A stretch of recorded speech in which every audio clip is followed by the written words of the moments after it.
All India radio. புதிய India ஒரு கண்ணோட்டம் நிகழ்ச்சியில் இன்று இடம்பெறுகிறது பாதுகாப்பிற்கான சின்னம், வளம் மற்றும் அதிகாரமளித்தல், பகுதி 2. உலக அளவில் இந்தியா குறித்த பார்வையில் ஒரு வரலாற்று சிறப்புமிக்க ஆண்டாகவும் இந்தியாவிற்கு பெருமை சேர்க்கும் ஆண்டாகவும் இந்த ஆண்டு அமிர்த காலத்தின் முதலாவது ஆண்டாக அமைந்தது என்றால் அது மிகையல்ல. 2023ஆம் ஆண்டு நிறைவை நெருங்கி வரும் வேளையில் அமிர்த காலத்தின் முதலாவது ஆண்டு எவ்வாறு வளர்ச்சியடைந்த இந்தியா குறித்த தீர்மானங்களின் மைல்கல்லாக அமைந்துள்ளது என்பதை தொடர்ந்து அறிவோம். அமிர்த காலத்தில் வளர்ந்த இந்தியாவை உருவாக்க வேண்டும் என்று பிரதமர் திரு நரேந்திர மோடி அழைப்பு விடுத்தார். செங்கோட்டையிலிருந்து 5 உறுதிமொழிகளை அவர் அறிவித்ததோடு சுயசார்பு இந்தியா மற்றும் உள்ளூர் பொருட்களுக்கு குரல் கொடுத்தல் ஆகியவை மக்கள் இயக்கங்களாக மாறின. வளர்ந்த இந்தியா என்ற உறுதிப்பாட்டை அடைவதற்கு கடந்த 9 ஆண்டுகளில் எடுக்கப்பட்ட முன்முயற்சிகள் முக்கிய தூண்களாக உள்ளன. அமிர்த காலத்தின் முதல் ஆண்டான 2023 அதற்கு புதிய பரிமாணங்களை வழங்கியுள்ளது. மத்திய அரசின் திட்டங்கள் 100% அனைத்து பயனாளிகளையும் சென்றடைவதை உறுதி செய்வதற்காக வளர்ச்சியடைந்த இந்தியாவிற்கான லட்சிய யாத்திரை நவம்பர் 15ஆம் தேதி தொடங்கப்பட்டது. அடுத்த ஆண்டு ஜனவரி 26ஆம் தேதி வரை இந்த திட்டம் தொடரும். இந்த பயணம் ஒவ்வொரு ஏழை எளியவரும் அரசின் திட்டங்களிலிருந்து பயன்பெற வழிவகை செய்யும். மத்திய அரசின் முயற்சியால் 13.5 கோடி மக்கள் வறுமையில் இருந்து மீண்டார்கள். வறுமை கோட்டிலிருந்து வெளியே வரும் புதிய நடுத்தர வர்க்கத்தினரின் எண்ணிக்கை உயர்ந்து வளர்ச்சிக்கான அவர்களின் விருப்பங்கள் அதிகரித்துள்ளன. விடுதலையின் அமிர்த பெருவிழா நிறைவடைந்ததை அடுத்து அக்டோபர் 31ஆம் தேதி மேரா யுவ பாரத், அதாவது எனது இந்தியா என்ற இளைஞர்களுக்கான திட்டம் கடமை பாதையில் அறிமுகப்படுத்தப்பட்டது. இத்திட்டம் ஒரு தனித்துவமான இளைஞர் வலையமைப்பை உருவாக்கும். இது வளர்ந்த இந்தியாவின் கனவை நனவாக்குவதோடு இளைஞர்களின் திறனையும் வெளிப்படுத்தும். விடுதலையின் அமிர்த பெருவிழாவை குறிக்கும் வகையிலும் வளர்ந்த இந்தியாவிற்கான உறுதிப்பாட்டை முன்மொழியும் வகையிலும் இந்தியா கேட் அருகே அமிர்த தோட்டம் அமைப்பதற்கான பணிகள் தொடங்கின. அக்டோபர் 2023இல் பிரதமரின் ஸ்வநிதி திட்ட பயனாளிகளின் எண்ணிக்கை 50 லட்சத்தை கடந்தது. 26 கோடி ஆயுஷ்மான் பாரத் அட்டைகள் வழங்கப்பட்டன. இது ஒரு குறிப்பிடத்தக்க சாதனை. ரேபரேலி நவீன ரயில் பெட்டிகள் ஆலை தொடங்கப்பட்டது முதல் ஏப்ரல் 10, 2023 வரை 10,000 ரயில் பெட்டிகளை தயாரித்து சாதனை புரிந்துள்ளது. பழங்கள், தானியங்கள், காய்கறிகளின் உற்பத்தியில் சாதனை படைக்கப்பட்டுள்ளது. 50 ஆண்டுகளாக நிலுவையில் இருந்த மகாராஷ்டிராவின் நில்வாண்டே அணை கட்டுவதற்கு பூமி பூஜை செய்யப்பட்டது. இந்தியாவில் முதன்முதலாக இந்திய விமானப்படையின் பாரம்பரிய மையம் சண்டிகரில் திறந்து வைக்கப்பட்டது. ராஜஸ்தானில் மேசானா, பதிண்டா, குர்தாஸ்பூர் எரிவாயு குழாய் திட்டத்தின் ஒரு பிரிவு தொடங்கப்பட்டது. ஜோத்பூரில் விமான நிலைய முனைய கட்டிடம் மற்றும் இந்திய தொழில்நுட்பக் கழக வளாகத்திற்கு அடிக்கல் நாட்டப்பட்டு திறந்து வைக்கப்பட்டது. மகாராஷ்டிராவில் 500க்கும் மேற்பட்ட திறன் மேம்பாட்டு மையங்கள் தொடங்கப்பட்டன. மஞ்சள் விவசாயிகளுக்கு மஞ்சள் வாரியம் அமைப்பதற்கு மத்திய அமைச்சரவை ஒப்புதல் அளித்தது. புதிய தயாரிப்புகள் மற்றும் மதிப்பு கூட்டப்பட்ட பொருட்களுக்கு பாரம்பரிய அறிவுத்திறனை வளர்ப்பதற்கு இந்த வாரியம் ஆராய்ச்சி மற்றும் மேம்பாட்டை ஊக்குவிக்கும். இந்தியாவில் 20 மாநிலங்களில் 30 வகையான மஞ்சள் விளைகின்றன. 900 கோடி ரூபாய் மதிப்பீட்டில் தெலங்கானாவில் பழங்குடி பல்கலைக்கழகம் அமைப்பதற்கான அறிவிப்பு வெளியானது. பழங்குடிகளின் தேவியான சம்மக்க சரக்காவின் பெயரில் இந்த பல்கலைக்கழகம் நிறுவப்பட உள்ளது. 2023-24ஆம் நிதியாண்டில் பிரதமரின் வீட்டு வசதி திட்டத்திற்காக நிதிநிலை அறிக்கையில் ஒதுக்கப்பட்ட தொகை 79,000 கோடி ரூபாயாகும். இதுவரை சுமார் 4 கோடி வீடுகள் இத்திட்டத்தின் கீழ் கட்டப்பட்டுள்ளன. 30,000 கோடி ரூபாய் மதிப்பீட்டில் தெலங்கானாவில் அனல் மின் நிலைய திட்டம் தொடங்கி வைக்கப்பட்டது. 24,000 கோடி ரூபாய் மதிப்பீட்டில் சத்தீஸ்கர் மாநிலம் பஸ்தாரில் நவீன எஃகு ஆலை திறக்கப்பட்டது. பாதுகாப்புத் துறையில் உற்பத்தியில் இந்தியா தன்னிறைவை பெற்றுள்ளது. இந்தியா இன்று 1,00,000 கோடிக்கும் அதிகமான பாதுகாப்பு உபகரணங்களை உற்பத்தி செய்கிறது. 2016ஆம் ஆண்டுக்கு பிறகு பாதுகாப்பு பொருட்களின் ஏற்றுமதி 8 மடங்கிற்கும் மேலாக உயர்ந்துள்ளது. கடந்த ஆண்டு 500 பெண் அதிகாரிகள் பணியில் சேர்க்கப்பட்டதோடு பெண் விமானிகள் போர் விமானத்தை இயக்கினர். போர் கப்பல்களிலும் பெண் அதிகாரிகள் பணியமர்த்தப்பட்டனர். சுயசார்பு இந்தியா என்பது உலகம் முழுவதும் பெரிதும் பேசப்படும் வார்த்தையாக உருமாறும் என்று எவரும் நினைத்துக்கூட பார்த்திருக்க மாட்டார்கள். சுயசார்பு இந்தியா என்ற வார்த்தையை இந்த வருடத்தின் வார்த்தை என்று ஆக்ஸ்போர்ட் அகராதியும் அறிவித்தது. பிரதமர் திரு நரேந்திர மோடியின் தேசிய கொள்கையின் இந்த தொலைநோக்கு பார்வையை நிறைவேற்ற ஒட்டுமொத்த நாடும் ஒன்றிணைந்தது. 4 ஆண்டு காலத்திற்கான மின்னணு நீதிமன்றம் திட்டத்தின் 3வது கட்டத்திற்கு செப்டம்பர் 2023இல் மத்திய அமைச்சரவை ஒப்புதல் அளித்தது. இந்த திட்டத்திற்காக 7,210 கோடி ரூபாய் செலவிடப்படும். அணுகல் மற்றும் உள்ளடக்கம் என்ற தத்துவத்தின் அடிப்படையில் இந்தியாவில் மின்னணு நீதிமன்ற திட்டத்தின் 3வது கட்டம் அமைந்திருக்கும். அயோத்தியில் பிரம்மாண்டமான ராமர் ஆலயம் ஜனவரி 22, 2024 அன்று திறக்கப்பட உள்ளது. இந்த நிகழ்வில் சிறப்பு விருந்தினராக கலந்து கொள்ளுமாறு ஸ்ரீ ராம ஜென்ம பூமி அறக்கட்டளை பிரதமர் திரு நரேந்திர மோடிக்கு அழைப்பு விடுத்துள்ளது. காசி தமிழ்ச் சங்கமம் நிகழ்ச்சியை தொடர்ந்து இந்த ஆண்டு ஏப்ரல் 26ஆம் தேதி சௌராஷ்டிரா தமிழ்ச் சங்கமம் நடத்தப்பட்டது. காசி தெலுங்கு சங்கமம் நிகழ்ச்சி ஒரே பாரதம் உன்னத பாரதம் முன்முயற்சியின் அடித்தளமாகவும் கலாச்சார பரிமாற்றமாகவும் மாறியது. காசி தமிழ்ச் சங்கமம் நிகழ்ச்சியைப் போலவே கல்வித்துறையில் 3ஆம் கட்ட இளைஞர் சங்கமம் நிகழ்ச்சி தொடங்கியது. பதிவு செய்வதற்கான வலைதள பக்கம் அறிமுகப்படுத்தப்பட்டது. 18 முதல் 30 வயது வரையிலான இளைஞர்கள் இதில் இடம்பெறுவர். 2020 தேசிய கல்விக் கொள்கையினால் ஈர்க்கப்பட்டு ஒரே பாரதம் உன்னத பாரதம் முன்முயற்சியின் கீழ் யுவ சங்கமம் தொடங்கப்பட்டது. இதில் 5 முதல் 7 நாட்கள் வரை பங்கேற்பாளர்கள் வெவ்வேறு மாநிலங்களுக்கு பயணிப்பார்கள். மத்திய அரசின் அமிர்த பாரம்பரிய திட்டம். இந்த முன்முயற்சி ஜூன் 5, 2023 அன்று அறிமுகப்படுத்தப்பட்டது. ராம்சர் தலங்களை பாதுகாப்பதன் முக்கியத்துவத்தை ஊக்குவிப்பது இதன் நோக்கமாகும்.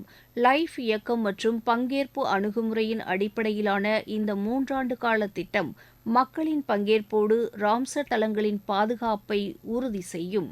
கரையோர வாழ்விடங்கள் மற்றும் உறுதியான வருமானத்திற்கான சதுப்பு நில முன்முயற்சி மிஷ்டி திட்டம் தொடங்கப்பட உள்ளது.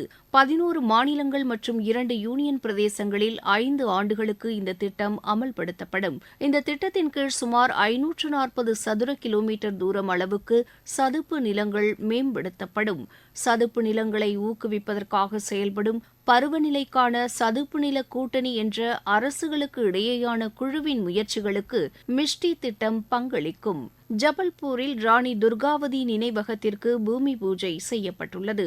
இந்த ஆண்டு ஐக்கிய நாடுகளின் சிறந்த சுற்றுலா கிராமத்திற்கான விருதை தோர்டோ என்ற கட்சின் எல்லை கிராமம் பெற்றுள்ளது. யுனெஸ்கோ உலக பாரம்பரிய பட்டியலில் சாந்தி நிகேதனும் ஹொய்சாலா ஆலயங்களும் சேர்க்கப்பட்டன. 2022 அக்டோபர் 2ஆம் தேதி புதுதில்லியின் காதி விற்பனையகத்தில் 1.34 கோடி ரூபாய் அளவிற்கு விற்பனை செய்யப்பட்டது. 2023 அக்டோபர் 2ஆம் தேதி 1.5 கோடி ரூபாய் அளவுக்கு விற்பனை நடைபெற்றது. கடந்த 9 ஆண்டுகளில் காதி ஆடைகளின் உற்பத்தி 3 மடங்கு அதிகரித்துள்ளதுடன் காதி தயாரிப்புகளின் விற்பனை 5 மடங்கு உயர்ந்துள்ளது. இந்தியாவின் பாரம்பரியம் மற்றும் கலாச்சாரத்தை பாதுகாக்கும் அதே வேளையில் கலாச்சார உட்கட்டமைப்பையும் புதிய இந்தியா வலுப்படுத்தி வருகிறது. இந்தியாவிலிருந்து திருடப்பட்டு பிற நாடுகளுக்கு கொண்டு செல்லப்பட்ட புராதன பொருட்களை ஏராளமான நாடுகள் இந்தியா வசம் தற்போது ஒப்படைத்து வருகின்றன.